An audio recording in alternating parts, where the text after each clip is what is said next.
뭘 원래부터 하였는데 뭐.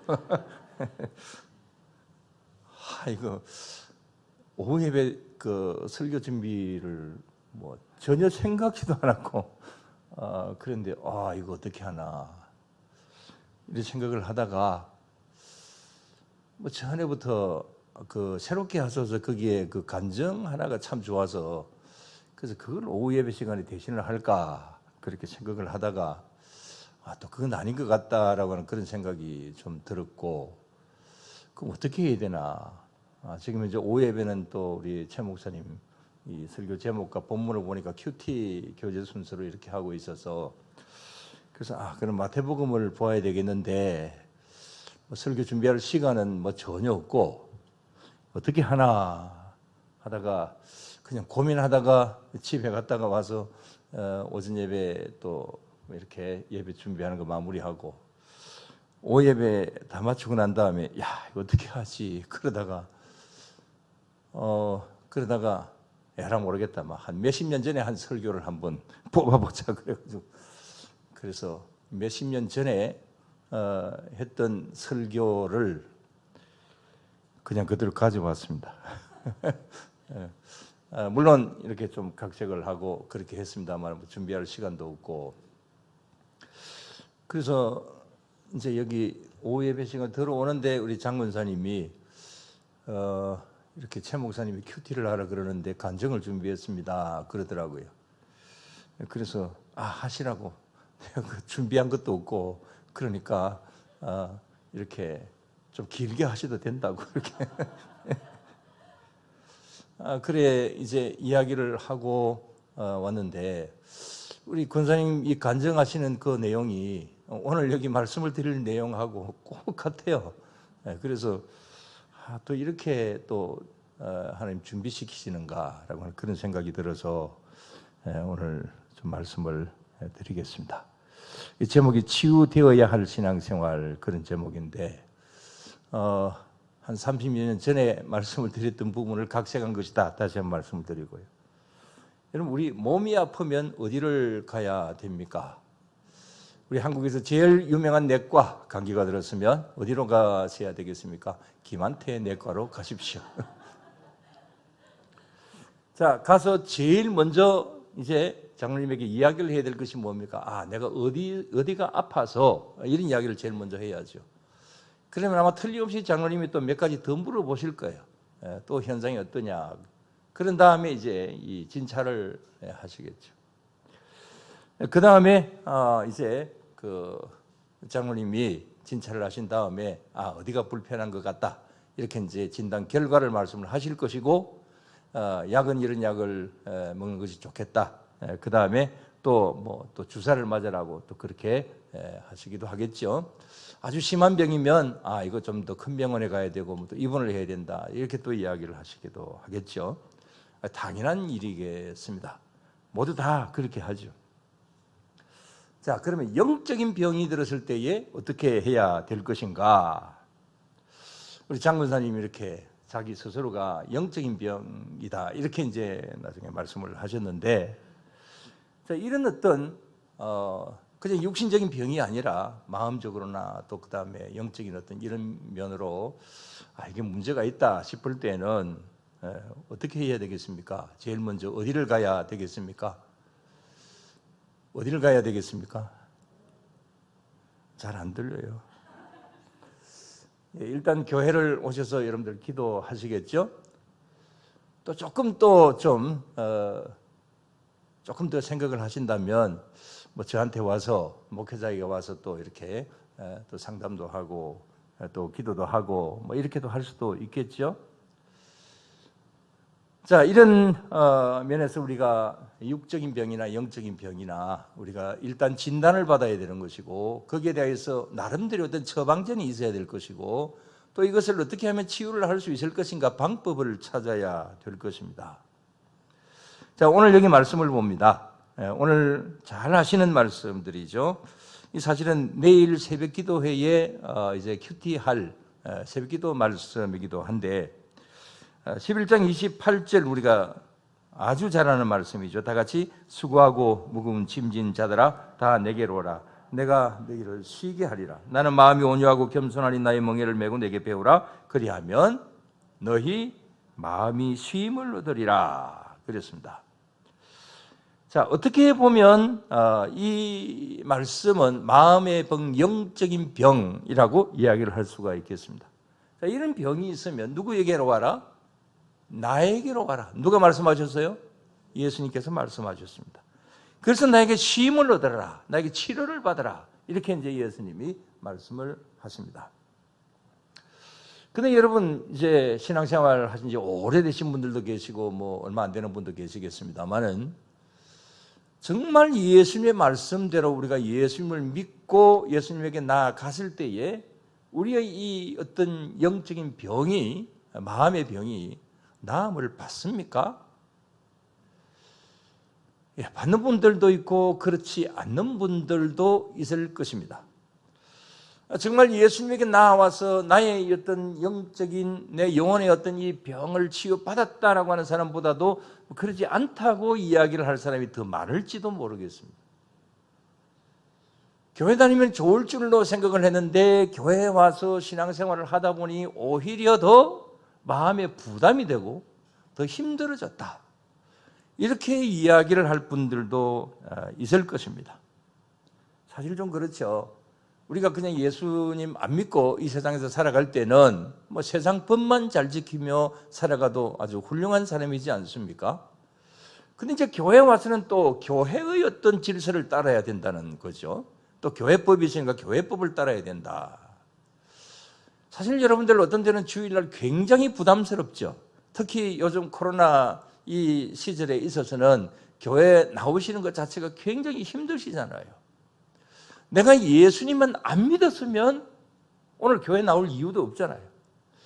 또 그 다음에 또 믿지 않는 식구들로부터 또 교회 간다고 또 이렇게 뭐 지시를 안 받아도 되잖아요.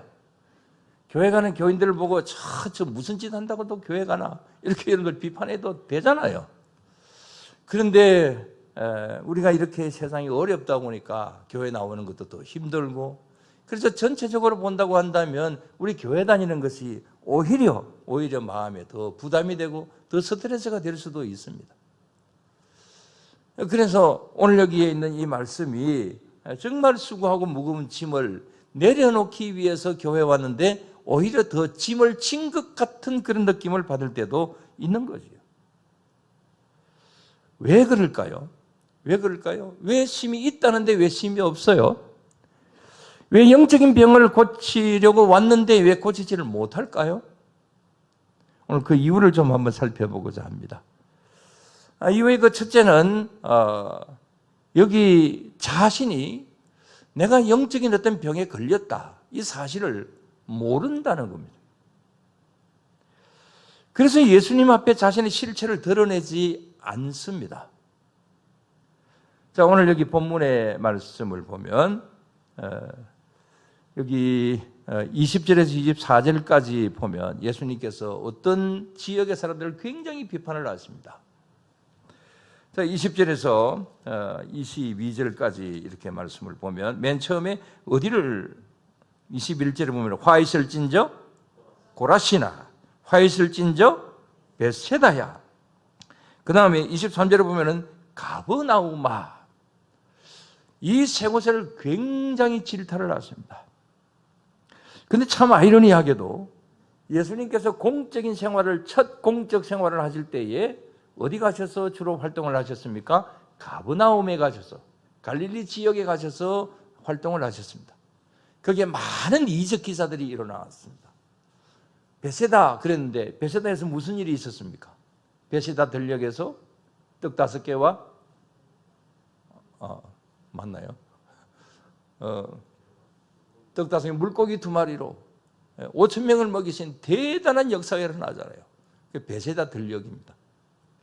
가버나움에서 많은 이적 기사가 일어났습니다. 그런데 예수님께서 이곳에 있는 사람들에게 굉장히 질타하십니다. 어떤 말씀입니까? 너희들에게 내가 베푼, 내가 너희들에게 한 일이 얼마나 큰 일들이 많으냐. 근데 근본적으로는 이 사람들이 회개가 안 됐다는 거예요. 질병을 치유하고 그 다음에 놀라운 이적 기사는 이렇게 체험을 했지만 그러나 마음속에 있는 이 어떤 죄가 이런 것은 정리가 안 됐다는 거예요. 그래서 예수님께서 이제 이 부분을 이제 질타하시는 그런 거죠. 자, 이것은 무엇입니까? 어떤 육적인 것에만 관심을 가지다 보니까 이제 영적인 부분으로는 자신이 병든 줄을 모르고 있었다. 모르고 있다 보니까 결국은 이렇게 되었다라고 하는 그런 것이고, 그 다음에 또 이렇게 치유가 안 되는 그런 이유가 하나 있다고 한다면, 자신의 병을, 자신의 잘못을 알기는 알아도 그것을 인정하지 않는, 또 그 다음에 그것을 위장하는 그런 사람들이 또 이렇게 치유가 안 됩니다. 자, 이런 경우를 보통 쳇병이라고 이야기를 합니다. 쳇병. 몰라도 아는 채. 없어도, 뒤에 붙여보세요. 없어도 있는 채. 약점이 있어도 없는 채. 잘못이 있어도 없는 채. 뒤에 전부 다 채. 이 쳇병에 걸려지게 되면 이 어떻게 보면 위선적이죠. 이런 병에 걸려지게 되면은 이런 사람들에게 가서 누가 위로도 해줄 수도 없는 것이고 치료를 해줄 수가 없어요. 가장 대표적인 사람들이 어떤 사람들일까요? 오늘 여기 11장을 보았습니다만 앞에 10장까지 쭉 내용을 보면 이런 면으로 가장 이런 면으로 위선적인 사람들, 바리새인들과 서기관들입니다. 어떻게 보면 이런 사람들은 메시아에 대해서 잘 알고 있습니다. 가장 많이 아는 사람들입니다. 그러나 여러 가지 저들의 그 어떤 위선적인 그런 모습 속에서 예수님을 인정하지 못합니다. 그래서 예수님께서 회칠한 무덤 같은 자들이라고 이렇게 이제 구중을 하시기도 했습니다. 자, 이러다 보니까 저들은 어떻게 보면은 영적인 어떤 이런 면으로 문제가 많이 있습니다만은 그러나 이것을 치유받지 못하고 끝까지 예수님에 대하여서 적대감을 가지고 있다가 예수님을 십자가에 못 박아 죽이는 그런 그런 어떤 잘못까지 저지르게 되는 것이죠. 그 다음에 받아들이지 못하기 때문에 치유되지 못한다. 그런 경우들도 있습니다. 자, 당신은 이런 잘못됨이 있어 라고 이야기를 하면 보통 사람들이 그걸 인정을 할까요? 잘 받아들일까요? 잘 받아들이지를 않습니다. 조금 좀 이제 선배다 보니까 사람들이 상담을 많이 해 옵니다. 교회에 이런 문제가 생겼다. 예를 들어서 법적인 문제는 어떻게, 절차는 어떻게 되느냐, 이런 이야기들을 많이 하고, 또 개인적으로도 내가 교회 안에서 이렇게 이런 힘든 상황이 있다. 이런 때는 어떻게 하면 좋으냐. 이런 이야기들을 많이 할 때가 있습니다. 자, 그런 이야기를 들으면, 그건 이렇게 하면 좋겠죠. 이렇게 하면 좋겠죠. 라고 이야기를 많이 합니다. 그러나 안 듣습니다. 보통 보면 잘 안 듣습니다. 이미 자기가 어떤 답을 딱 내려놓고 와서 확인하는 절차를 거치는 것이기 때문에 그래서 잘 듣지를 않아요. 그 다음에 또 그렇게 제가 이야기하는 것이 옳다고 생각이 돼도 자기의 그 환경, 자기 교회의 어떤 여러 가지 환경 이런 것 때문에 그 말이 뚫고 나가지를 못해요. 그래서 받아들이지를 못하는 그런 경우들이 많이 있습니다. 우리 지난 주간에도 한 몇 경우가 좀 그런 경우들이 있었습니다. 자, 이러다 보니까 이제 내 자신의 문제가 있어도 치유하지 못하는 그런 가운데 있을 때가 많죠. 아무튼 이런 여러 가지 이유들 때문에 이제 내 수고하고 무거운 짐이 내 어깨에 가득 차 있지만 그러나 이것을 쉽게 내려놓지 못하는 그런 경우들이 많이 있는 겁니다. 그래서 아까 우리 권사님 이렇게 본인이 마음속으로 많이 괴로워하고 어려워하다가 결국 이렇게 또 이제 기도도 받고 그래 하기도 했는데 아까 말씀을 하셨지만은 이렇게 기도하는 순간에 이건 이런 문제가 있구나. 그래서 같이 기도하고 그런 가운데 권사님도 솔직히 인정을 하고 그래서 뭐 지금 현재 뭐 좋아지셨다니 참 좋습니다만은 자 이렇게 내려놓기 위해서 내 나름대로 적극적인 어떤 이런 노력을 하고 그러면으로 또 적극적으로 나아가려고 할 때에 그 가운데서 쉼이 있고 여기에 또 이렇게 안식이 있을 수 있다. 여러분 이 사실을 믿으시기를 바랍니다. 그래서 예수님이 문제가 있어서 이 문제가 해결 안 되는 것이 아니라 나 자신의 마음이 닫혀져 있고 내 어떤 고정관념 때문에 내 체면 때문에 이런 여러 가지 일들 때문에 사실은 여기에 말씀이 이 11장 28절 29절의 말씀이 나에게 이루어지지 않는 때가 많다. 이런 사실을 여러분들 생각하시고 언제나 마음을 좀 더 여시고 좀 더 주님 앞으로 나아가는 그런 가운데 있을 수 있게 되기를 바랍니다. 그리고 사람을 의지하지 않아도 좋습니다. 이런 어떤 여러 가지 일들이 있을 때에 이제 여러분들이 직접적으로 하나님 앞에 바로 갈 수가 있잖아요. 바로 갈 수가 있잖아요. 하나님께 전화할 수 있잖아요. 하나님께 전화. 하나님께 어떻게 전화합니까? 직통전화 할 수 있잖아요. 직통전화 이야기 한번 할게요. 제가 여기 아까 말씀드린 몇십 년 전에 온 거라고 그랬잖아요. 보니까 이런 이야기가 있어요. 그때 제가 이런 이제 예화를 들어서 설교를 했더라고요. 제가 그 한때 생명의 전화에서 상담자 역할을 좀 했던 적이 있습니다. 한 1년 정도 했는가. 그 부산 생명의 전화에 상담을 할 때에 어떤 분에게 전화가 왔어요. 남자분이었습니다. 괴로워 죽겠다는 거예요. 왜냐하면 뭐 그때 광주 민주화 운동이 일어나고 난 다음에 뭐 그렇게 많이 오랜 시간이 아니었기 때문에 그 광주 민주화 운동 때 5.18이라 그러죠. 자, 거기 계엄군으로 투입이 되었던 사람입니다. 그 계엄군으로 투입이 되어가지고 뭐 명령하니까 어쩔 수 없이 자기도 사람들을 때리고 죽이기도 했대요. 못된 짓을 참 많이 했다고 합니다. 명령에 따라서 했기 때문에. 그래서 이제 어쩔 수가 없는 것이었지만은 그러나 제대를 하고 이제 얼마 지나지 않으니까 마음에 너무 괴롭다는 거예요.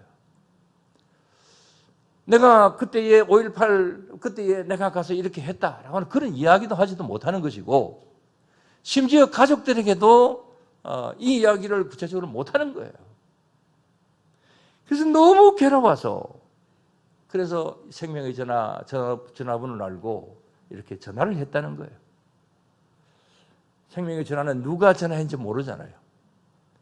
그러니까 듣는 사람이 누군지도 모르고 또 그 다음 전화를 받는 저도 그 사람이 어떤 사람인지 모르니까 서로 익명으로 하는 거니까 그래서 전화를 다 받고 난 다음에 이제 전화를 하고 난 다음에 주로 이제 이 생명의 전화는 듣기만 들어주는 거거든요. 뭐 간간히 내가 이야기를 이제 하기도 하지만 그래서 다 털어놓으니까 굉장히 시원하다. 그렇게 나중에 이야기를 하더라고요. 자, 여러분 이렇게 전화 받는 사람이 누군지도 모르지만 그냥 내 속에 있는 것을 털어만 놓아도 내 속이 시원해지더라. 여러분 우리는 듣는 분이 있습니다. 위대하신 나의 모든 이 내면적인 어떤 것을 다른 사람 아무도 모르는 비밀을 그래도 들어주시는 분이 계십니다. 누구십니까? 하나님이 계십니다. 그래서 우리는 다른 사람에게는 몰라도 저희 여기 목사에게 하나도 좋습니다. 이런 어떤 신앙적인 갈등이나 이런 여러 가지 문제가 있을 때에 하나님 앞에 전화하시기를 바랍니다. 하나님 앞에 전화해서 그래서 하나님께서 그 이야기를 들어주시고 내 모든 소원을 들어주시고 치유하여 주시는 역사가 일어나게 될 줄로 믿습니다. 초등학교 때에 재미있게 읽었던 동화 한 가지만 하고 마치겠습니다. 잘 아시는 내용이죠. 어떤 이발사가 항상 임금에게 차출이 되어서 임금이 머리를 깎아줍니다. 그런데 맨 처음에 머리를 깎아주러 갔을 때에 보니까 임금님의 귀가 잘 아시죠? 무슨 귀? 당나귀 귀처럼 생겼습니다. 그때 임금이 이런 이야기를 합니다. 이발사를 불러서 내가 너에게만 머리를 깎을 수밖에 없다. 밖에 나가서 내 귀가 이렇다라고 하는 것을 이야기를 하면 너 죽는다. 그러니까 밖에 나가서 이야기도 못하고, 그러나 이번 경상나물로 간지럽고, 어떻게 해야 되나. 그게 마음에 병이 들었죠. 그래서 어느 날 저 숲속에 들어가서 아무도 없는 데서 임금님의 귀는 당나귀 귀다 이렇게 외치게 되죠. 그러고 난 다음에 마음에 속이 시원해졌다. 뭐 그 이야기잖아요. 여러분, 예수님은 어떤 분이십니까? 우리 전화를 받아주시는 예수님이십니다. 임금님의 귀는 당나귀 귀다라고 말할 수 있는 숲이 바로 예수님이십니다. 여러분들의 모든 것을 포용하고 지연죄를 용서해 주시고 부정함을 채워주시는 그런 분이 우리 주님이시다. 이 사실을 여러분들 믿으시기를 바랍니다. 오늘도 우리에게 어떤 문제가 있다 할지라도 주님 앞에 나아가서 우리의 수고하고 무거운 짐을 내려놓을 때에 내가 너희를 편히 쉬게 해 주리라. 이렇게 말씀하시는 우리 주님이 있습니다. 우리가 어떤 문제를 가지고 있든지 어떤 어려움 속에 있든지 주님을 찾고 주님 앞에 모든 것을 내려놓을 때에 주님께서 오늘도 우리 위에 함께 하시는 귀한 은혜가 있게 될 줄로 믿습니다. 기도드리겠습니다. 하나님 아버지, 감사를 드립니다. 주님, 우리들에게 예수님 믿게 하여 주시고 우리의 소원을 들어주시는 생명의 전하가 되어주신 것 감사를 드리옵나이다. 우리의 모든 하고 싶은 이야기를 들어주시고 품어주시는 숲이 되어주신 것 감사를 드리옵나이다. 하나님, 정말 어려운 시대를 살아가고 있는 저희들입니다. 저희들의 모든 내면적인 것을 잘 아시는 주님, 영적인 문제이든지 마음적인 문제이든지 또 육신적인 여러 가지 우리의 살아가는 가운데서 있는 문제든지 이 모든 것을 다 들어주시고 주님께서 원하시고 바라시는 뜻 안에서 해결하여 주시는 줄로 믿습니다. 주님 향하여 나아가는 우리 모든 성도님들